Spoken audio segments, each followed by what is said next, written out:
hablemos de Ucrania, hablemos de la guerra de Rusia contra Ucrania. Eso no es ninguna guerra entre Ucrania y Rusia.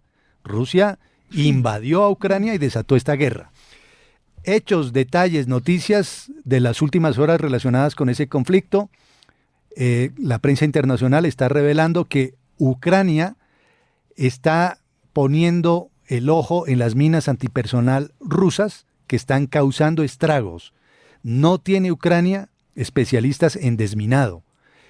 Otro tema muy importante en este conflicto. Hay nuevamente una ideologización del conflicto a instancias de lo que quiere Putin y de lo que quiere su gobierno. Hay libros de texto de escolares rusos que están reescribiendo la historia tal y como le gusta a Putin. Cosas como estas, sobre eso les voy a ampliar. Cuando empiece el curso el mes próximo, dice El Mundo de España, los alumnos de bachillerato en Rusia estrenarán nuevos libros de texto reescritos con la aprobación del Kremlin. El de Historia del último año, que cubre el periodo posterior a 1945, habla de operación militar especial en Ucrania, de Estado neonazi de la que es culpable Estados Unidos, mientras cita a Putin diciendo que Rusia no inició acciones militares, sino que está intentando detenerlas. ¿Qué tal el cinismo? Eso es lo que les están enseñando a los niños hoy en Rusia.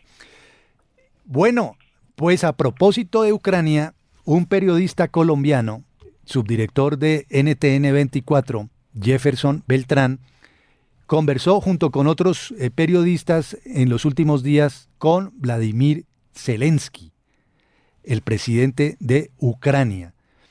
Pudo participar en esa rueda de prensa, por ejemplo, apartes de lo que fue la pregunta a Zelensky y la respuesta del mandatario ucraniano.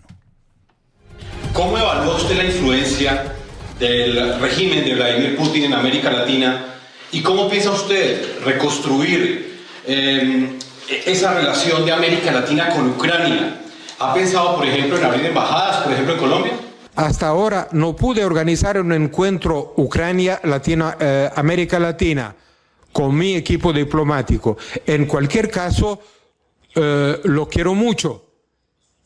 Es un deseo muy grande mío en Europa o en América Latina, porque hoy sí tenemos el problema de la distancia, de la geografía complicada, pero la guerra no escoge sitios según el principio geográfico.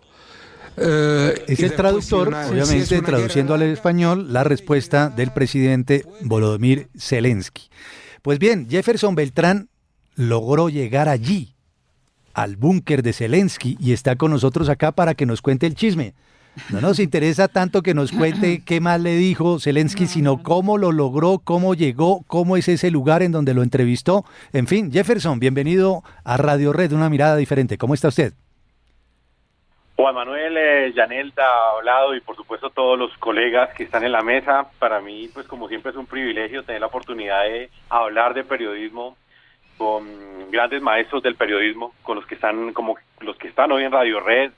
Y te cuento que hay muchos detalles para compartir con nuestros oyentes sobre lo que ha representado no solamente, Juan Manuel, ese encuentro con el presidente Volodymyr Zelensky, sino también todo lo que lo rodeó, tal y como lo indicas. Que quizás es el presidente que tiene en este momento las mayores condiciones de seguridad y de protección. Es un hombre sobre el cual nadie sabe en qué lugar de Ucrania está.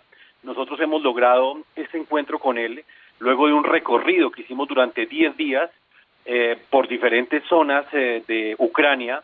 Estuvimos recogiendo una serie de relatos de la guerra, no solamente de las víctimas directas, no solamente de quienes han vivido la invasión y que en este momento ya lograron liberarse, sino también logramos hablar con aquellos militares, aquellos soldados jóvenes, muchos de ellos civiles, que tenían una vida completamente normal hace 17 meses y que luego de la invasión a Ucrania, tal y como muy bien lo calificas, Juan Manuel, tuvieron que salir de tu casa, como lo tendría que hacer Juan Manuel Ruiz o Jefferson Beltrán, dejar de hacer periodismo un día y sencillamente por orden o por ley marcial y también por patriotismo ir a defender a su país.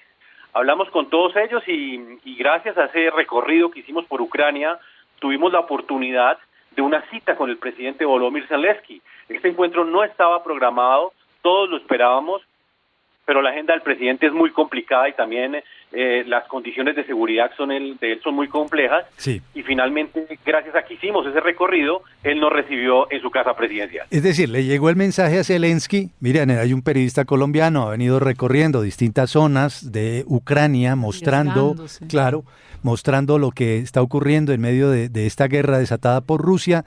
Le llega el dato al presidente Zelensky y ¿cómo le confirman que él lo va a recibir a usted junto con otros periodistas del mundo?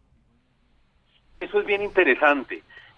Nos cuentan que el presidente Zelensky, él siempre tiene muchos periodistas que lo están buscando, periodistas de guerra que están asentados en Kiev y están en Ucrania, y que pues él ese día no tenía una agenda abierta para medios, pero él conoció a través de su enlace de prensa que había un periodista colombiano y había un periodista argentino, uno mexicano, un uruguayo, un grupo de periodistas latinoamericanos que habían hecho una tarea bien interesante, que habían estado en las zonas de combate, y creo que eso fue lo que marcó la diferencia, porque inicialmente no estaba programada, nos llamaron el sábado por la noche, nos dijeron que no podíamos informarle a nadie, que si quizás esa información se filtraba, la entrevista o el encuentro con el presidente Zelensky iba a ser cancelado, y que todo era secreto. Entonces nos dijeron un lugar a donde teníamos que llegar, de allí caminábamos aproximadamente unos 2 kilómetros, es un laberinto de edificios gubernamentales, llegamos a la casa presidencial, que debo decir que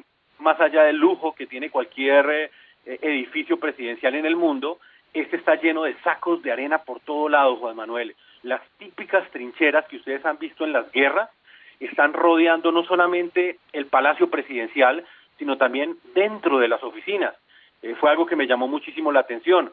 Las condiciones fueron extremas, no pudimos ingresar teléfono celular, las requisas fueron muy fuertes, y luego de haberlo esperado más o menos durante una hora, el presidente Volodymyr Zelensky llegó a su oficina presidencial y muy amablemente nos concedió aproximadamente una hora y media de diálogo. Tuvimos una hora en cámaras y luego durante 30 minutos estuvimos conversando con él. Jefferson, ¿cuál fue su impresión? Listo, ya pasó todo este periplo, llega usted, lo ve, el hombre sale, se acerca, se saludan. Cuando comenzó la guerra, él era un hombre mucho más joven, más reposado, más tranquilo, más fresco. ¿Es cierto que estos 17 meses lo han envejecido? ¿Se nota en su rostro, en sus expresiones, todos estos estragos de la guerra, de defender a su país con cuerpo y alma? Pues, Yanelda, primero que todo, un gusto como siempre saludarte. Él es un símbolo, Yanelda, para los ucranianos. Inicialmente, mucha gente en Ucrania nos decía que no habían votado por él, y en este momento se ha convertido en el líder de los ucranianos, no solamente frente a la invasión, sino también un líder internacional que ha logrado gestionar grandes recursos para que Ucrania no solamente se haya podido defender, sino que no haya podido finalmente Vladimir Putin lograr sus objetivos. Volodymyr Zelensky es un símbolo, es un hombre joven, él tiene 44, 45 años, cuando lo vimos estaba muy cansado, se le veía su rostro bastante agotado.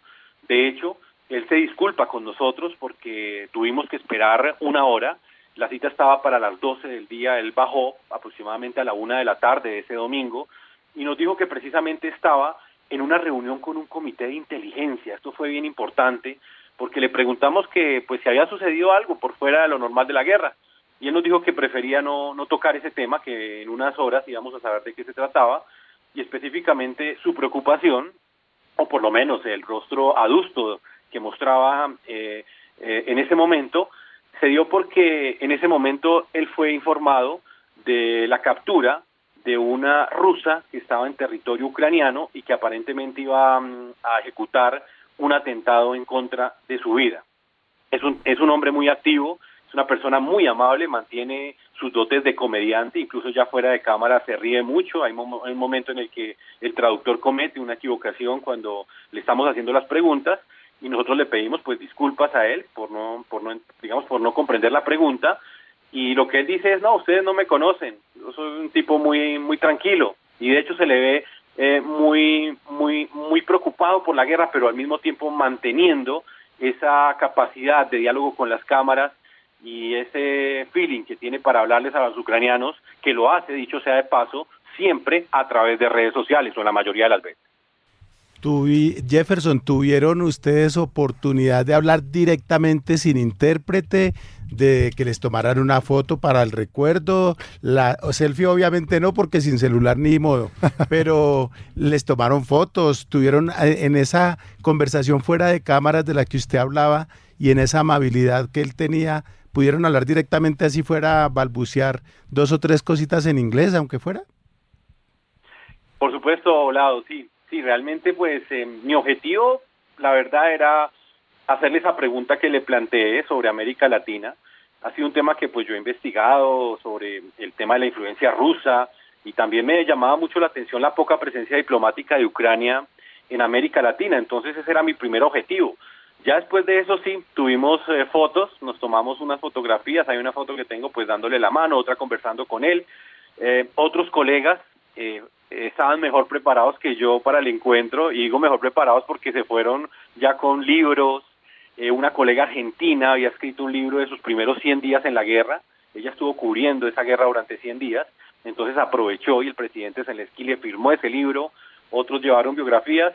Yo, en mis 5 minutos que tuve con él, los aproveché únicamente para preguntarle específicamente sobre lo que estaba haciendo Ucrania en América Latina. Le expliqué que en el continente hay una condena de la invasión por parte de la opinión pública, pero que hay unos líderes del continente políticos que son un poco neutrales, llamémoslo así, son un poco tibios frente a las condenas que se deben dar frente a lo que sucede en Rusia.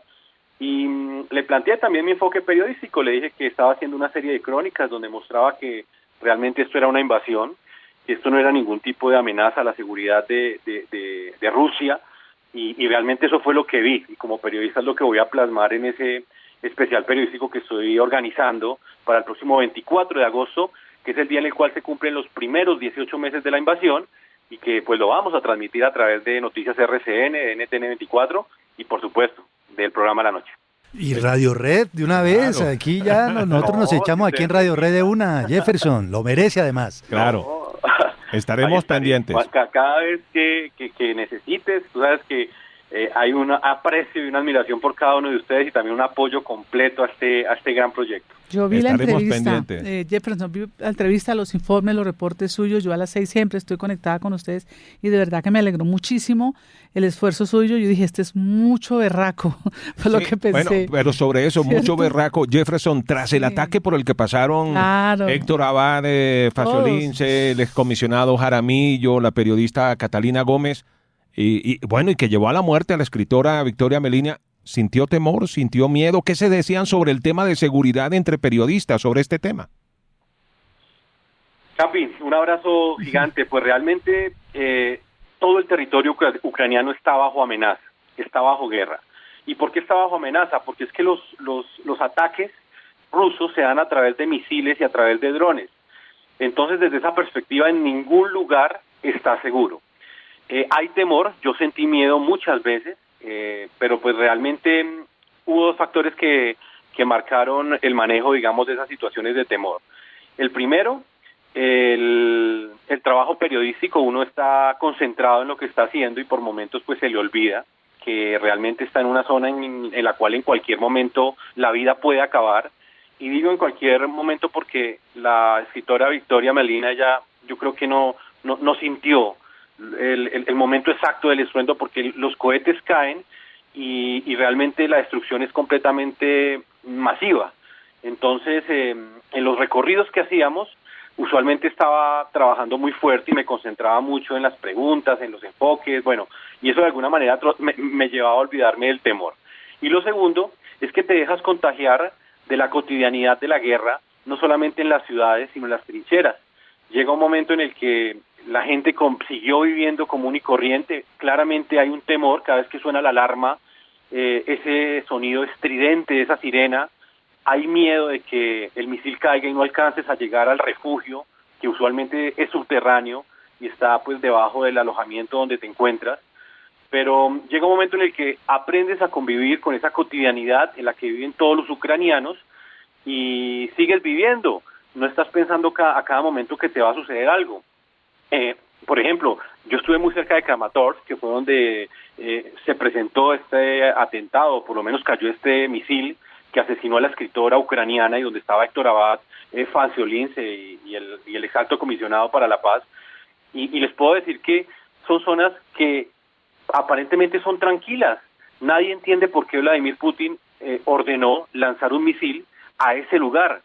En diálogos que sostuve con periodistas de otros países, periodistas de España, periodistas ingleses, cabía la hipótesis de que realmente era un atentado contra la prensa, porque hay unos periodistas curtidos de guerra que están en ese lugar y ellos dicen que siempre se reunían en ese sitio.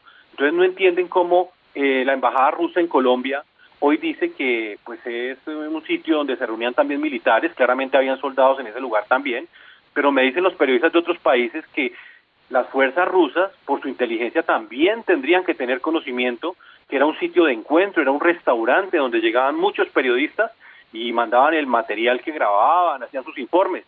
Entonces el temor se va manejando y creo que el momento más difícil fue en las trincheras, que es donde realmente sientes el olor a pólvora y escuchas los estruendos de los misiles que se están lanzando de un lado a otro, en esa contraofensiva que está adelantando Ucrania. Terrible. Creo que esos son los momentos más complejos. Jefferson, finalmente, ¿cómo es el Palacio Presidencial donde se encontraron ustedes? ¿Lo descrestó algo en particular por dentro, aparte de digamos que la puesta en escena típica de un conflicto con estos bultos de arena rodeando como tal el palacio por dentro y por fuera, como usted lo dijo al comienzo? ¿Y qué les dieron?